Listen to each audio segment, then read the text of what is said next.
നമസ്കാരം. ജോമൻ പുത്തമ്പരക്കലിനെയും ശാന്തി വില്യംസിനെയും. ജോമനൻ ഞാൻ പറഞ്ഞല്ലോ എൻ്റെ അടുത്ത സ്നേഹിതനാണ്. അദ്ദേഹത്തിന് കേസുകളല്ലാതെ സിനിമകളെപ്പറ്റി സിനിമാക്കാരെ പറ്റി ഒന്നും അറിയില്ല എന്നുള്ളതാണ് സത്യം. ഉദാഹരണത്തിന് ഇപ്പോൾ ജോമൻ ഫേസ്ബുക്കിൽ ഇട്ടിരിക്കുന്ന മോഹൻലാലിനെതിരെ ഇട്ട പോസ്റ്റിൽ അദ്ദേഹം പറയുന്നത് 20-ാം നൂറ്റാണ്ട് രാജാവിൻ്റെ മകൻ തുടങ്ങിയ സിനിമകളുടെ സംവിധായകനായിരുന്ന തമ്പി കണ്ണന്താനം മരിച്ചപ്പോഴും മോഹൻലാലിനെ സൂപ്പർ സ്റ്റാറാക്കിയ കണ്ണന്താനത്തിനെ ഒന്ന് കാണാൻ വന്നില്ല എന്നാണ്. അന്ന് ഞാൻ ഈ കാര്യങ്ങളൊക്കെ FBയിൽ കുറിച്ചതാണെന്നും പുത്തമ്പരക്കിൽ പറയുന്നു. എന്ന് കണ്ണന്താനം മരിച്ച സമയത്തും വില്യംസ് മരിച്ച സമയത്ത് KSFDCയുടെ പുതിയ ചെയർമാനായ, ഇത് കണ്ണന്താനത്തിൻ്റെ അല്ല, നമ്മുടെ ജോമൻ പുത്തമ്പരക്കലിന് വേണ്ടി പറയുകയാണ്, KSFDCയുടെ ഇപ്പോഴത്തെ പുതിയ ചെയർമാനായ K. മധു ആണ് 20-ാം നൂറ്റാണ്ടിൻ്റെ സംവിധാനം ചെയ്തതെന്നോ അതിൻ്റെ തിരക്കഥ ഡെന്നിസ് ജോസഫ് അല്ല SN സ്വാമിയാണ് എഴുതിയതെന്നോ നിർമ്മാതാവ് തമ്പി കണ്ണന്താനമല്ല അരോമ മണിയാണെന്നോ ജോമോൻ അറിയില്ല. അതുകൊണ്ടാണ് ജോമോൻ രാജാവിൻ്റെ മകനും 20-ാം നൂറ്റാണ്ടുമൊക്കെ ചെയ്ത് മോഹൻലാലിനെ സൂപ്പർ സ്റ്റാറാക്കിയ തമ്പി കണ്ണന്താനം മരിച്ചിട്ട് തിരിഞ്ഞു നോക്കിയില്ല എന്നൊക്കെ ഫേസ്ബുക്കിൽ ഇട്ടത്.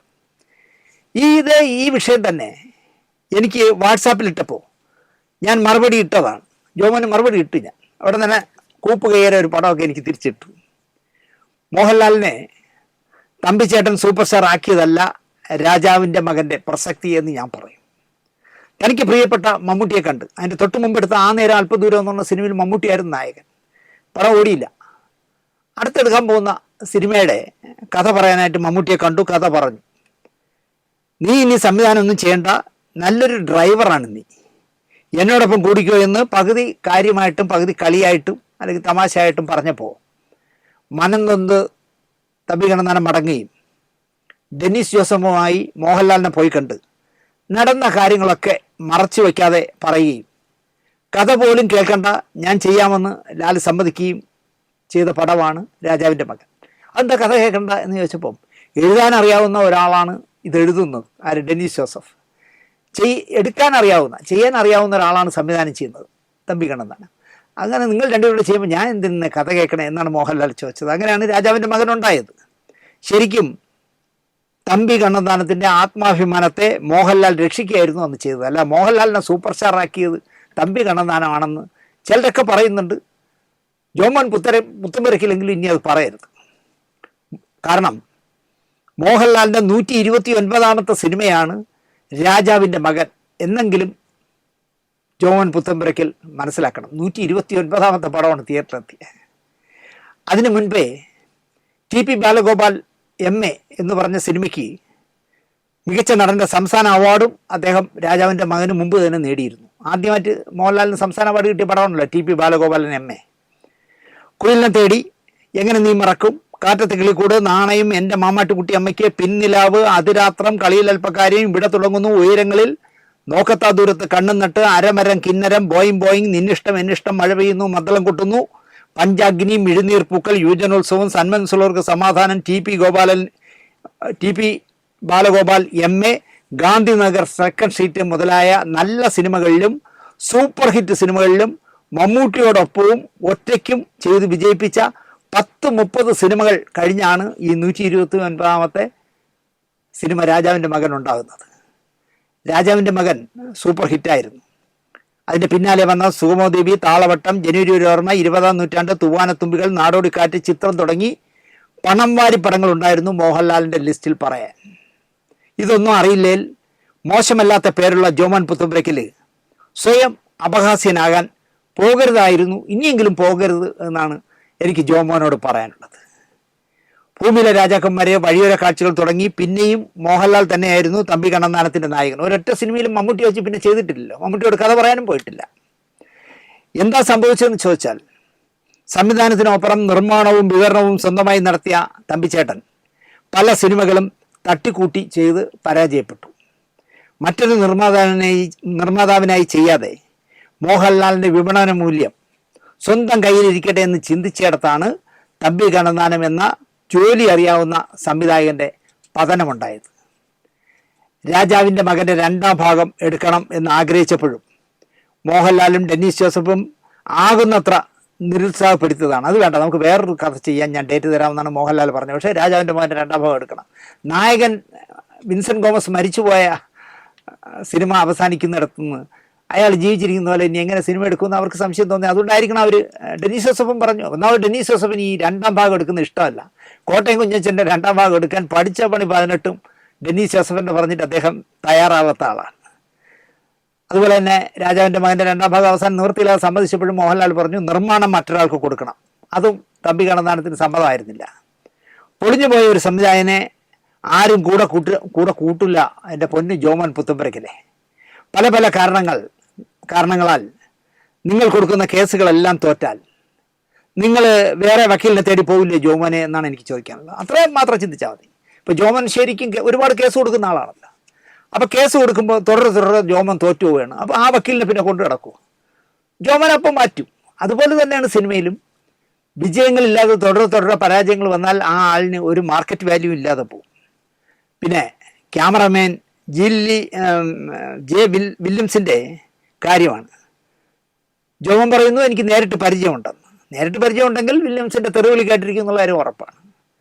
അയാൾ മരിച്ചപ്പോഴും തിരക്കി ചെന്നില്ല എന്ന് ജോമോൻ പരാതി പറയുന്നു. ജോമോനെ, ഞാൻ തുടക്കത്തിൽ പിണറായി സഖാവിൻ്റെ കാര്യം പറഞ്ഞ പോലെ നമുക്കൊരു കാര്യം വന്നാൽ ഓടിപ്പോവാം. മോഹൻലാലിനോ മമ്മൂട്ടിക്കോ ഒന്നും അതിന് കഴിയില്ല. ഈ സത്യം ജോമോൻ ആദ്യം മനസ്സിലാക്കണം എന്ന് ഞാൻ പറയും. മോഹൻലാൽ ആ സമയം ഇന്ത്യയിലോ കേരളത്തിലോ ഉണ്ടായിരുന്നോ എന്ന് ജോമോൻ അന്വേഷിച്ചോ? മോഹൻലാലിൻ്റെ അച്ഛൻ തലസ്ഥാനത്ത് മരിച്ചപ്പോൾ ഈ പറഞ്ഞ 2 പേരും പോയിരുന്നോ എന്ന് ജോമോൻ പുത്തമ്പരക്കൽ അന്വേഷിച്ചോ? വിശ്വനാഥൻ നായർ മരിച്ചപ്പോൾ അദ്ദേഹത്തെ കാണാൻ ഇവർ 2 പേരും തിരുവനന്തപുരത്ത് വന്നോ എന്നൊന്ന് അന്വേഷിക്കണ്ടേ? ഒരു പാലം ഇടുമ്പോൾ അങ്ങോട്ടും ഇങ്ങോട്ടും വേണമല്ലോ.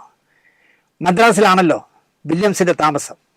അദ്ദേഹം ചെന്നൈയിൽ മരിച്ച എത്ര സിനിമാക്കാരുടെ മരണം, 16 അടിയന്തരം, വിവാഹം, ഇതിനൊക്കെ പോയിരുന്നു എന്ന് ജോമോൻ പുത്തമ്പരക്കൽ അന്വേഷിക്കണം.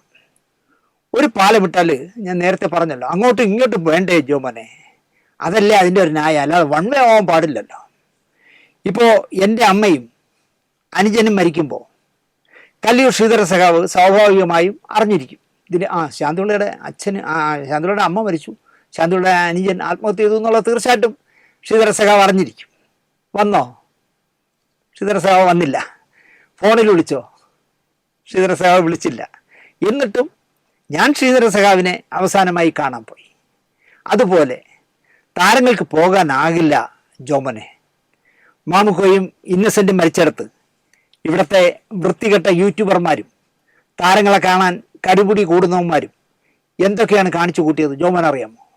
ഒടുവിൽ മാമുക്കോയുടെ മകന് തന്നെ ഒരുത്തൻ്റെ ക്യാമറ പിടിച്ചു വാങ്ങേണ്ട ഗതികേടുണ്ടായി. അത് വലിയ വാർത്തയായി എന്നുള്ളത് ജോമോൻ അറിയാമോ എന്ന് എനിക്കറിയില്ല.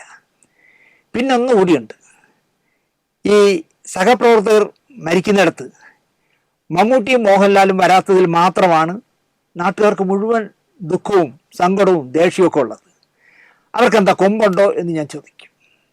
കണ്ണന്താനം നിർമ്മിച്ച കടലോരക്കാറ്റ് എന്ന് പറഞ്ഞ ദയനീയമായി പൊളിഞ്ഞുപോയ സിനിമയിലെ നായകനായിരുന്നു സുരേഷ് ഗോപി. ഞാൻ ചോദിക്കുന്നു, അയാൾ പൊതുപ്രവർത്തകൻ കൂടിയല്ലേ? അന്വേഷിച്ച് പോകണ്ടേ? എന്നെ വെച്ചൊരു പടം എടുത്ത് കുത്തുവാളെടുത്തവനാണ് തമ്പി കണ്ണന്താനം. അയാൾ മരിച്ചു കിടക്കും. അല്ലെങ്കിൽ രാജാവിൻ്റെ മകനിൽ എനിക്കൊരു നല്ല വേഷം, വിൻസെൻ്റ് ഗോമസിൻ്റെ അനുയായിയായുള്ള വേഷം തന്നതാണ്, പോണം എന്ന് വിചാരിക്കേണ്ടതല്ലേ? എന്താ നിങ്ങൾ സുരേഷ് ഗോപിയുടെ പേര് പറയാത്തത്? ഒരാൾ സുരേഷ് ഗോപി തിരിഞ്ഞു നോക്കിയില്ല എന്ന് ഒരാളെങ്കിലും പരാതി പറയുന്നത് ആരെങ്കിലും കേട്ടിട്ടുണ്ടോ? എല്ലാവർക്കും മമ്മൂട്ടി വന്നില്ല, മോഹൻലാൽ വന്നില്ല എന്നേ പറയൂ. എത്രയോ സിനിമകളിൽ വില്യംസ് ക്യാമറ വെച്ചതിൽ സുരേഷ് ഗോപി നിന്നിട്ടുണ്ട് ക്യാമറയുടെ മുന്നിൽ. സുരേഷ് തിരിഞ്ഞു നോക്കിയില്ല എന്ന് ശാന്തി വില്യംസ് പറയാത്തത് എന്താ?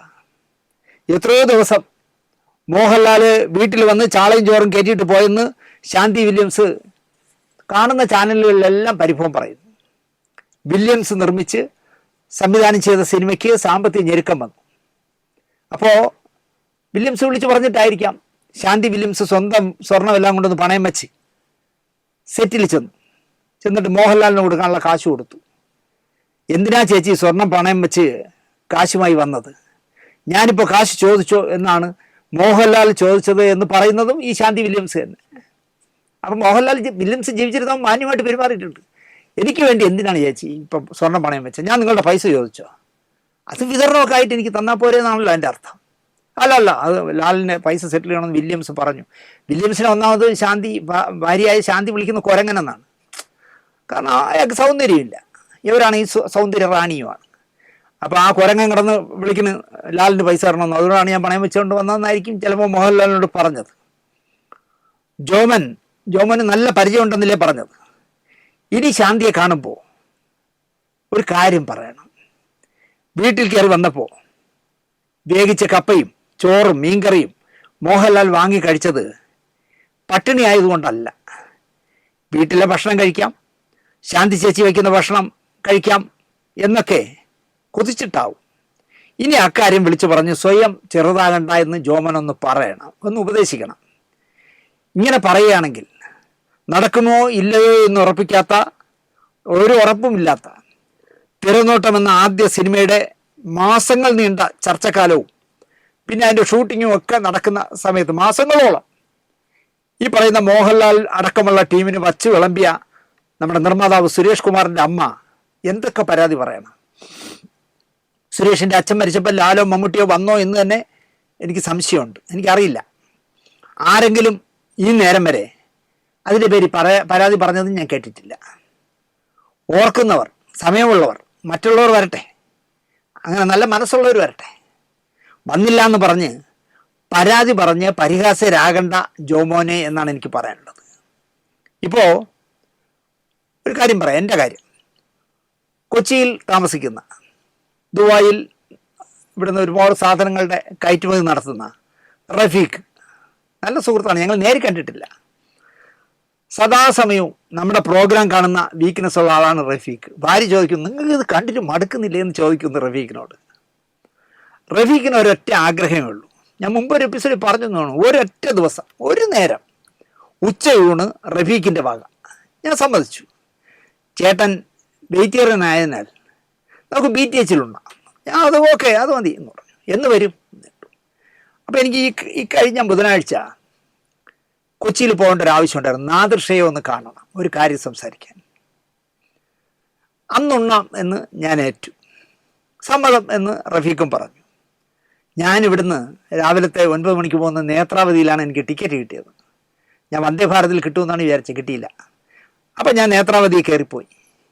അവിടെ എത്തുമ്പോൾ മണി 2. എന്നെ കാത്ത് കാറ് കിടക്കുകയായിരുന്നു.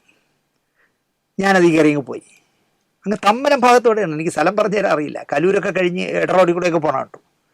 ചലച്ചിത്ര എന്ന് പറഞ്ഞിട്ട് ഒരു സ്റ്റുഡിയോ ഉണ്ട്. അവിടെ പോയി നാദിർ ഷയെ കണ്ടു. ഞങ്ങൾ അങ്ങോട്ടും ഇങ്ങോട്ടും പറയാനുള്ള കാര്യങ്ങളെല്ലാം സംസാരിച്ചു. അവിടുന്ന് ഞാൻ ഊണ് കഴിച്ചു. കാരണം 2:30 മണി കഴിഞ്ഞു. നാദിർ ഷാ പറഞ്ഞു, ഇനി ചേട്ടാ പുറത്തുനിന്ന് പോയി കഴിക്കണം, ഇവിടുന്ന് കഴിക്കാം എന്ന് പറഞ്ഞ് ഞാൻ കഴിച്ച് തീരുന്ന ഒരു പാവം നാദിർ ഷാ എൻ്റെ അടുത്തിരുന്നു. ഡബ്ബിങ്ങൊക്കെ നിർത്തി ഹരിഷി അശോകൻ ഡബ്ബ് ചെയ്തുകൊണ്ടിരിക്കുകയായിരുന്നു. നാദിർ ഷാ വന്ന് എൻ്റെ അടുത്ത് വർത്തമാനം പറഞ്ഞുകൊണ്ടിരുന്നു. മണി 5 5:30 മണിക്ക് ജനശതാബ്ദിയുണ്ട്. ഞാൻ അതിൽ എന്നെ വീണ്ടും അവർ കാറിൽ കയറ്റി സൗത്തിൽ കൊണ്ടുവിട്ടു. സൗത്തിൽ നിന്ന് ഞാൻ ജനശതാബ്ദിക്ക് ഇറങ്ങിപ്പോന്നു. എനിക്ക് ഈ നേരം വരെയും ഞാൻ എൻ്റെ സുഹൃത്തിനെ വിളിച്ചിട്ട്, റഫീഖിനെ വിളിച്ചിട്ട്, റഫീഖെ പറഞ്ഞതുപോലെ എനിക്ക് വരാൻ പറ്റില്ല എന്ന് ഞാൻ വിളിച്ചു പറഞ്ഞുമില്ല. റഫീഖ് എന്നെ വിളിച്ചില്ല, ചിലപ്പോൾ പിണങ്ങിയിരിക്കുന്നതായിരിക്കാം. ഇതുപോലെ ഓരോ സന്ദർഭങ്ങൾ ഉണ്ടാകുമ്പോൾ ആയിരിക്കും പലർക്കും പലയിടത്തും സമയത്തിന് എത്താതെ പോകാൻ പറ്റുന്നത്, പോകാതിരിക്കാനാവുന്നത്. ആ കാര്യം നമ്മൾ മനസ്സിലാക്കേണ്ടതാണ്. ഇപ്പോൾ ജോമൻ തന്നെ എത്ര പ്രോഗ്രാമുകൾ ക്യാൻസൽ ചെയ്തിരിക്കും. അതൊക്കെ ഓരോ സാഹചര്യങ്ങളാണ്. ഈ മോഹൻലാലിനെ പഴി പറയാം. അതും അയാൾ എന്താ പറയുക, ഈ ചെറുപ്രായത്തിൽ അവസാറിനെ പോലെ 92 വയസ്സായ മനുഷ്യൻ ഇവിടെ ജീവിച്ചിരിക്കുമ്പോൾ ഒരു 64 വയസ്സുള്ള മോഹൻലാൽ ദാദാസാഹിബ് ഫാൽക്കെ അവാർഡൊക്കെ വാങ്ങി രാഷ്ട്രപതിയുടെ കയ്യിൽ നിന്ന് അതെല്ലാം ഏറ്റുവാങ്ങി സന്തോഷവാനായിരിക്കുന്ന സമയത്ത് ജോമോനും ശാന്തി വില്യംസും കൂടെ ഈ ചക്കളത്തി വർത്താനം പറയണ്ടായിരുന്നു. പ്രത്യേകിച്ച് ജോമോൻ പറയണ്ടായിരുന്നു. ശാന്തി കുറേ കാലമായിട്ട് ശാന്തി വില്യംസ് പറയുന്നതുകൊണ്ട് കുഴപ്പമില്ല. അതിങ്ങനെ ആകാശവാണി ഓൺ ചെയ്യുമ്പോൾ രാവിലെ കേൾക്കുന്ന പോലെ അതിങ്ങനെ പറഞ്ഞോട്ടെ. പക്ഷേ ജോമോൻ അത് പറയാൻ പാടില്ലായിരുന്നു. ഇനിയെങ്കിലും ജോമോൻ അതൊന്ന് ശ്രദ്ധിക്കണം. നമ്മളെപ്പോഴും നമ്മുടെ വ്യൂ പോയിന്റ് കാണരുത്. മോഹൻലാലിനെ പോലെ മമ്മൂട്ടിയെ പോലെ ജനപ്രിയരായ, എവിടെ പോയാലും 10,000 പേര് വന്ന് കൂടുന്ന, ഇന്നലെ വിജയുടെ കേസ് ഞാൻ തുടക്കത്തിൽ പറഞ്ഞല്ലോ, അതുപോലെ ജനസഞ്ചയം വന്ന് കൂടുന്നിടത്തൊന്നും ഒരു മരണ വീട്ടിൽ മമ്മൂട്ടിയെ മോഹൻലാലിൽ ചെന്നാൽ അവിടെ കോമഡിയായി മാറും. അവിടെ നിൽക്കുന്ന ചെടികൾ മുഴുവൻ ചവിട്ടി നശിപ്പിക്കും, ഗേറ്റിനെ വലിച്ചു പൊളിക്കും, വീടിനെ കത്തിക്കും. അതിനൊക്കെ പോകണ്ടെന്ന് വിചാരിച്ചാണ് പലയിടത്തും ഒരു പോകത്തെന്ന് എനിക്ക് തോന്നുന്നു. ഇപ്പം മാമുക്കോയെ അടക്കുന്ന ആ കടലിൻ്റെ സൈഡിലുള്ള പള്ളിയുടെ സെമിത്തേരിയിൽ മമ്മൂട്ടിയും മോഹൻലാൽ ചെന്നിരുന്നെങ്കിൽ ആ സെമിത്തേരിയിൽ മരിച്ചു കിടക്കുന്ന ആളുകളെ കുഴിച്ചിട്ടിരിക്കുന്ന സ്ഥലത്ത് അതിൻ്റെ പുറത്തൊക്കെയാണ് കയറി നിൽക്കുന്ന ഒരു ഉണക്ക ഫോണും വെച്ചോണ്ട് യൂട്യൂബർ എന്നും പറഞ്ഞുകൊണ്ട്. അതൊക്കെ കൊണ്ടായിരിക്കും അവർ കൂടുതലും മടിക്കുന്നത്. അതിനെ നമ്മൾ വേറൊരു രീതിയിൽ കാണരുത് ജോമോനെ എന്ന് മാത്രം പറഞ്ഞുകൊണ്ട്. ജോമോൻ ഇത് പറഞ്ഞെന്ന് പറഞ്ഞ് ക്ഷിപ്രകോപിയാണ്, എന്നെ പണം കണ്ട, ഞാൻ നല്ല അർത്ഥത്തിൽ പറയാണ്, ജോമോനെ ശാന്തി പറയും പോലെ ഒന്നും നിങ്ങൾ പറയരുത് എന്ന് മാത്രം പറഞ്ഞുകൊണ്ട് ഈ എപ്പിസോഡ് ഇവിടെ അവസാനിപ്പിക്കുന്നു. ഞാൻ ഇതിൻ്റെ തുടക്കത്തിൽ കുറേ രാഷ്ട്രീയം പറഞ്ഞ എന്താണെന്ന് ചോദിച്ചാൽ, ഓരോരുത്തർക്കും ഓരോ സൗകര്യമുള്ളിടത്ത് പോകും, സൗകര്യം ഇല്ലെങ്കിൽ പോകാൻ പറ്റില്ല, അത്രയേ ഉള്ളൂ. അത് തന്നെ ഉദാഹരണമായിട്ടാണ് ഞാൻ പിണറായിയുടെ തിരക്കിനെ കുറിച്ച് പറഞ്ഞത്. എല്ലാവർക്കും നന്ദി, നമസ്കാരം.